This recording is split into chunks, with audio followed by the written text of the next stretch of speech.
Look, quick question. Have you ever looked back at something you didn't do with money and thought, wow, if I had just done that one thing earlier, my life would be completely different right now? Maybe it was not investing when your coworker did. Maybe it was buying a car that felt affordable until it wasn't. Maybe it was ignoring retirement because it felt so far away. Here's the uncomfortable truth most people don't want to hear. It's not that money decisions always matter the same amount. There are specific ages where a single financial choice doesn't just help or hurt you a little. It multiplies by 10. And the scary part? Most people blow through these ages without realizing what just happened until it's too late. My name is Jack, and I spend way too much time thinking about money, investing, and how tiny financial decisions quietly snowball into massive life outcomes.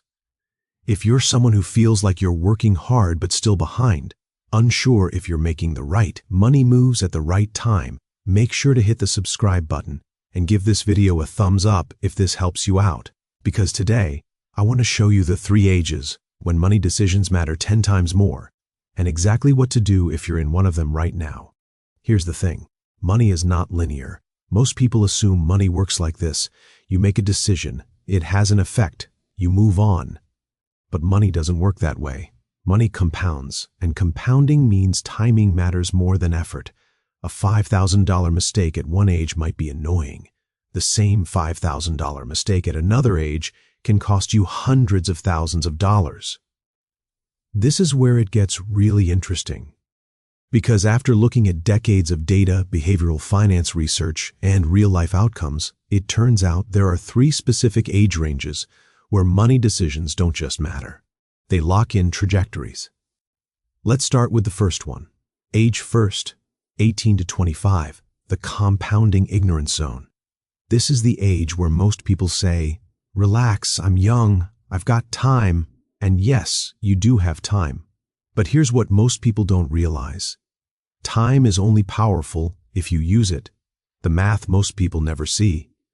Let's talk numbers for a second. If you invest $3,000 a year from age 22 to 25, just 4 years, and then never invest another dollar, and you earn an average 8% return, by age 65, that money grows to roughly $300,000. Now compare that to someone who waits until 30, invests $3,000 a year for 35 years, and earns the same return. They end up with less, same contribution, more effort, worse result. Why? Because early money doesn't just grow, it builds momentum. The psychological trap at this age. Here's the problem. Between 18 and 25, your brain is wired for short-term rewards, social validation. I'll deal with that later thinking. That's not an insult. That's neuroscience. So what do most people do? Upgrade their lifestyle with their first real paycheck. Finance cars that eat 30 to 40% of their income. Ignore investing because it's only a few $100s. But this is the age where financial habits harden.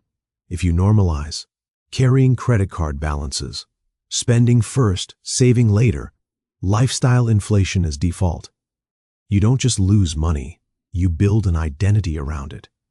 What actually matters at 18 to 25. Now you might be thinking, Jack, I don't make enough to invest. Fair. But investing isn't the main point here. The real priorities at this age are avoiding high-interest debt, learning how money actually works, locking in one automated habit. That habit could be $100 a month into an index fund, automatic savings before spending, employer match capture, always. Because the biggest win at this age isn't returns, it's direction. Age second, 26 to 35, the lifestyle lock-in window. This is the most dangerous age financially. Why? Because on paper, things finally start looking okay. You're making more money. You might be married, maybe kids, maybe a house, and suddenly, decisions feel permanent. The $1,000 a month problem. Let's say at 28, you increase your lifestyle by $1,000 a month. Bigger apartment. Nicer car, more convenience spending. Feels harmless, right? But here's the math. Most people never run. $1,000 a month invested at 8% for 30 years equal to $1.5 million. Read that again. That one, we can afford it now. Upgrade? That's a 7-figure decision. This is where it gets really interesting, because most people don't remember choosing that lifestyle. It just happened. Why this age multiplies mistakes. Between 26 and 35, income rises, responsibilities pile up, time feels scarce, stress increases. So what does your brain do? It optimizes for comfort, not wealth. This is where car loans stretch to 7 years. Houses are bought at the top of budgets. Daycare plus payments consume future flexibility. And once fixed expenses rise, they crowd out investing.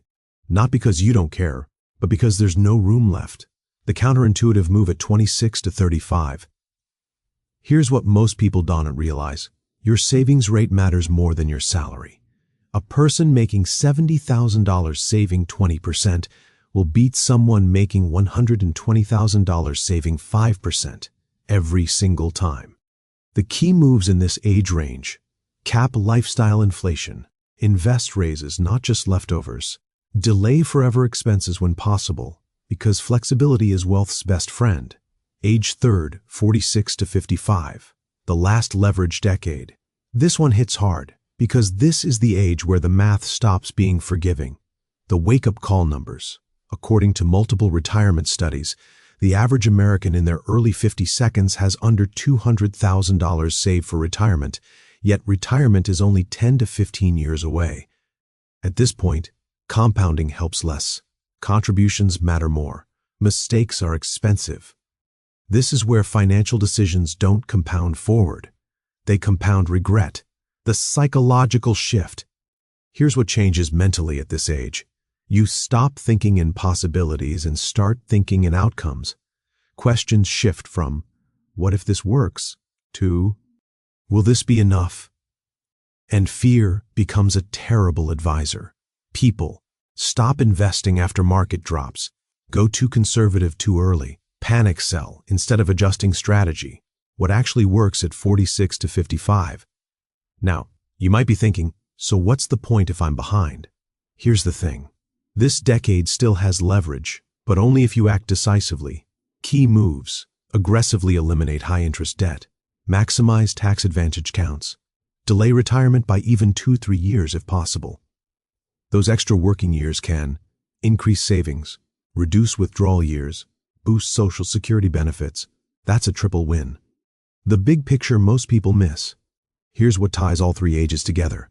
Money decisions matter most when they set habits, lock in fixed expenses, change your future options. It's not about perfection. It's about avoiding irreversible mistakes during high-impact windows. What you can do starting today, no matter your age, here's your action plan. Audit your last 3 big money decisions. Ask, did this increase or reduce future flexibility? Automate 1% improvement this month. Stop assuming you'll fix it later, because later is more expensive. Final thought. Look, I get it. No one teaches this stuff clearly. Most people are just reacting, not planning, and it's frustrating realizing how much timing matters. But awareness is power. If you're still breathing, still earning, still able to make choices, you're not out of the game. You're just at a different chapter. Make this chapter count. If this helped you think differently about money, hit the thumbs up. It really helps the channel. And subscribe if you want more honest, no BS financial breakdowns like this. I'll see you in the next one.